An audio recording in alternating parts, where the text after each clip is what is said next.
Okay, so we've got a really nice exam question to practice our multiplication with. You might want to pause the video, just read it through carefully before we move forward. Okay, now what I've done here is I've scribbled out the answer that was given, so it was a lot easier, and I've done that because I wanted to practice some multiplication. So over on the right here, I've tried four methods of multiplying out to get this answer. And what I've done to start with is I've taken 64 times 235. In other words, what I've done is multiplied this times 10, which gets rid of that decimal point. And then when I get my answer, finally down here, I will just divide by 10 because I multiplied by 10 before, so I'll divide by 10 to give us the answer of 1504. So that 0 is just dropped because the decimal point goes back there. Okay, so this was the expanded method.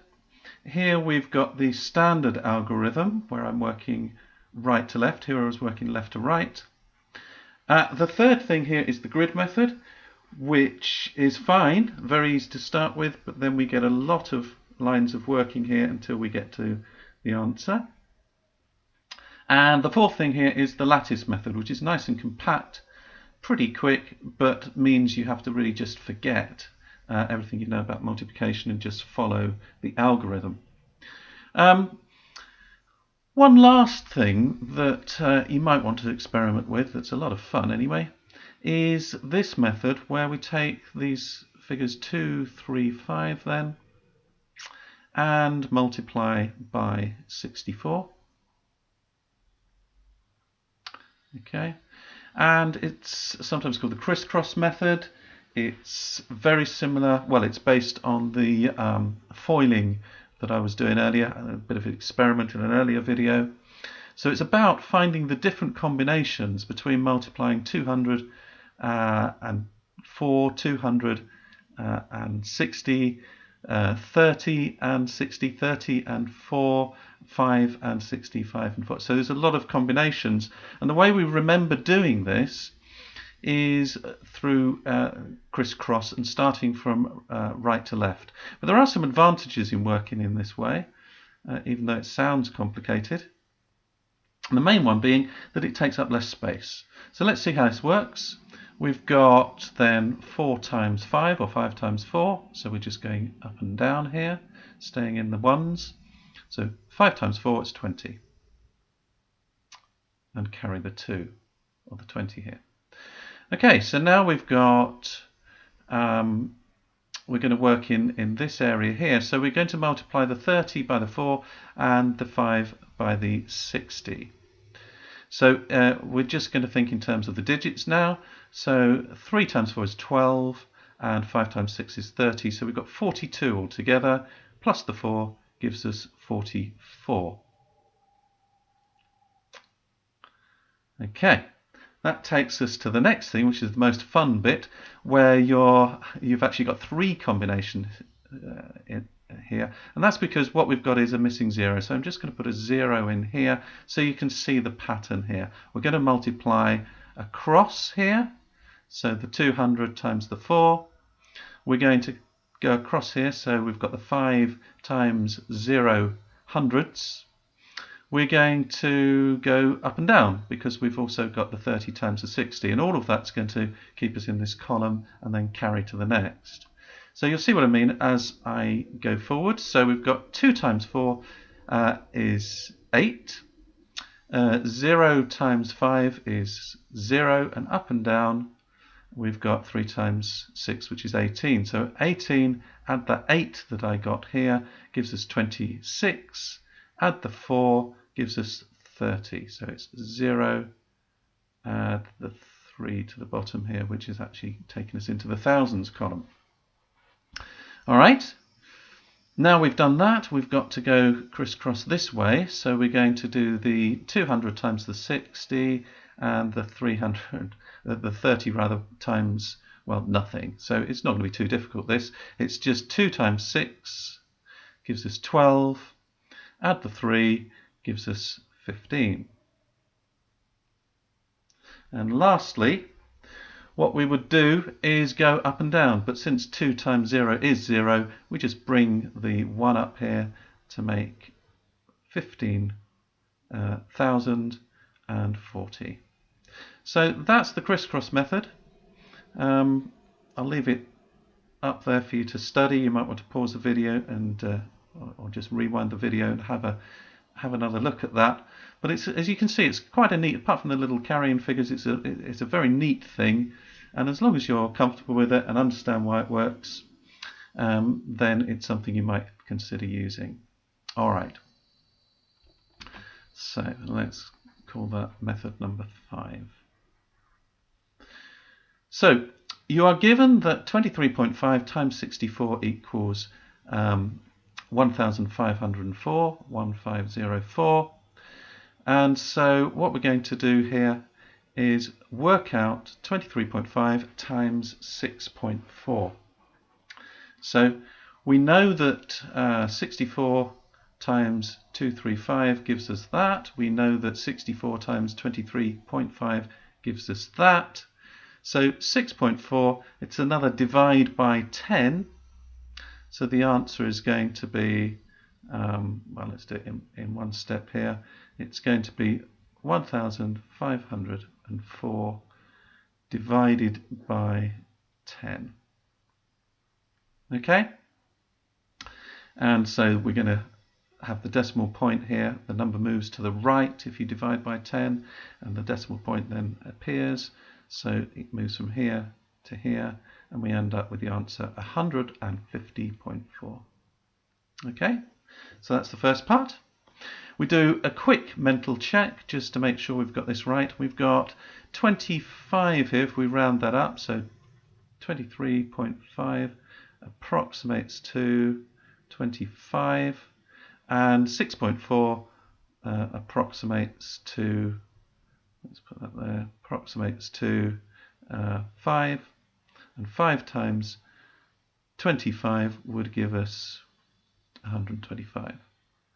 125 is a bit smaller than what we've got here, but it's in the right ballpark area, so it's not crazily out, so we think we've got that right. So we move on.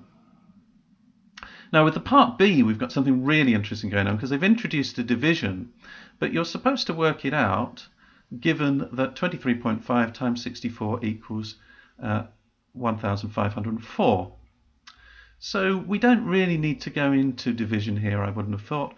We've got a fact about multiplication, and it should apply to here. So we can say that, let's just write it out again, we can say that if 23.5 times 64 equals 1504, that must mean that 23.5 equals 1504. Divide both sides by 64, and this will become 1. So that will just disappear because 1 times 23.5 is just the same as 23.5. So we've divided this side, and the other side of the equal sign we must divide as well. So we end up with the 64 appearing on the right hand side instead of the left hand side, but as a underneath. Now this is very close to what we've got over here. So it's just by a magnitude of 10. So what would we do to get it to this? Well, we'd divide by 10. So what we're saying is that 1504 divide by 64 divide by another 10 must equal, sorry, if I divide by a divide, which is what I've got going on here, so that's a very common mistake, then I would get a multiplication. So what I've got to do actually is write multiplied by 10.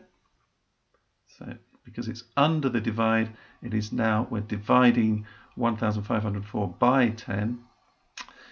What we've got here then is what we started with, which is what they're asking us to work out. So it's 1504 divided by 640, and that must mean if we divide this by 10, let's just squeeze that in here, we've got 23.5, we've got to divide that by 10 as well, gives us our answer of equals then 2.35, because again the number needs to move to the right, which means the decimal point will move to the left. Okay, so a little bit involved, but we've got an answer for B. Let's move on to C. Work out 23.5 times 65. Well, this is very interesting because we know again that we've got to work it out given that 23.5 times 64 equals 1504. We've got a 65 here, so that's one more than 64. So we could rewrite this immediately if we know our number theory. Just distribute, so decompose the 65 and say 64 plus 1. So we haven't done anything clever there, we've just split up that 65 into 64 plus 1. We're still multiplying by 23.5. But now what we do is multiply out using the distributive law. So we say 23.5 times 64, 23.5 times 64, and we add 23.5 times 1. Okay, well, 23.5 times 64 is simply what we had up here. So 1,504. 1,504. And now we need to add this, which is, again, we've got the identity of 1. So the identity we can just ignore. 1 times 23.5 gives us 23.5.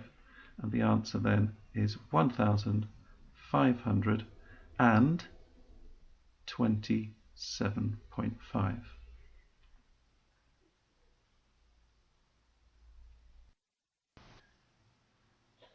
Okay, in the second part of this video, let's have a look at the examiner's remarks.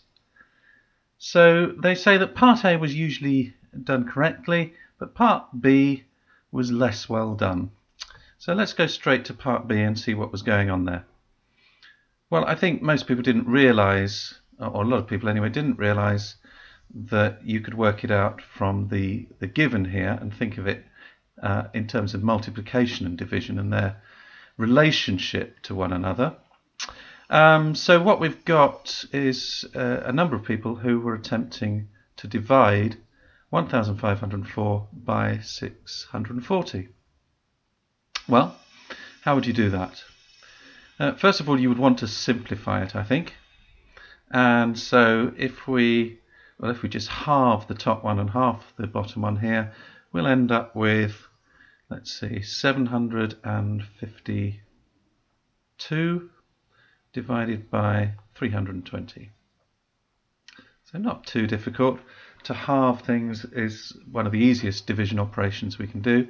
We've now got 750 divided by 2, which is going to give us, 752 divided by 2, and that will give us 376. Just if you're not sure about dividing in half, just think of doubling it up again, and we'll have 752. So that's correct. 320 in half, very easy, 160. Halve it again, and we get, let's see, a bit trickier, 188. And the bottom half, 160 divided by 2, 80. And good, we can halve it again, make it simpler still. So this is 94, pretty straightforward to halve that, and 40 at the bottom. And one last one, I think, Well, 94, 90 in half is 45, and that in half is 2, so 47. 47 divided by 20. Now, to divide by 20, the best thing we can do, I think, here is divide by 10 first. So 47 divided by 10 would give us 4.7. So 4.7 divided by 2. Let's put our equal sign in. And then we can divide into the 4 and then divide into the 7, giving us 2.35. Okay, so fairly straightforward then to work this out as just in terms of division. But the idea of the question, so part B, was to work it out from what had already been done. And you'd notice it's only 1 mark, so they're not really expecting you to do some complicated division. Okay, for part C then, it says many candidates resorted to long multiplication. So you can see that a lot of people went for the multiplications that we've laid out on the right here. Some people will have used the grid method. It's very popular, very effective. Other people will have used lattice, or even, well, quite a lot of people probably attempted the standard algorithm. Some will have used petitioning. But as it says, the trouble with candidates resorting to long multiplication, as it says, is what happens is errors crept in, and that seems to have given people a lot of problems. Alright, so we won't do that, but there is something interesting here. It says some alternative build-up methods were used. For example, 1300 plus 65 times 3.5. Let's just try that and see how that works. And I think what's going on here is people are saying, well, I want to multiply this out, but actually, why don't I just chunk this up a bit? And that's a very sensible thing to do. Let's see how that would work. So 23.5 can be separated out as 20 plus 3.5 times the 65. And in fact, it says there were quite a few errors. The problem may be not realizing that you also need to chunk this up. In fact, we could completely separate it, just to make it very simple, into 10 plus 10 plus 3 plus, and let's not say 0.5 for the moment, let's just say a half, times 65. I'm just dropping the multiplication sign here. Okay? So, how would that work out? 10 times 65 is 650. Double 650 gives us our 1300. So we'll do these two together. But I just split them up to show you the mental thinking that would go on there. 20 times 65 is 1300. 3 times 65, well, you might want to think of that as addition. There's only 3, so 65 add 65 add 65. 65 add 65 is 130. So add another 65, it's 195. So fairly straightforward there, 195. And then our half. Well, if we half 30, we would get. If we half 60, we would get 30. And if we have 5, we'd get 30. We'd get 2.5. So we're going to add 32.5. Now, if we just join these together, let's see. We've got 1,000. Add our 300 to our 100 here makes 495. Good so far. Plus our 32.5. And now, well, it's quite tricky, so we would need to do another operation here. I would suggest increasing this by 5 so that we have 1,500, 1,500. Nice, easy thing to deal with. So 1,500. And then, if we increase this by 5, decrease this by 5, so decrease it by 2.5, gets us to 30, and then another 2.5 gets us to 27.5. So we're there. 1,500 plus 27.5 gives us 1,527.5. Okay. 100 plus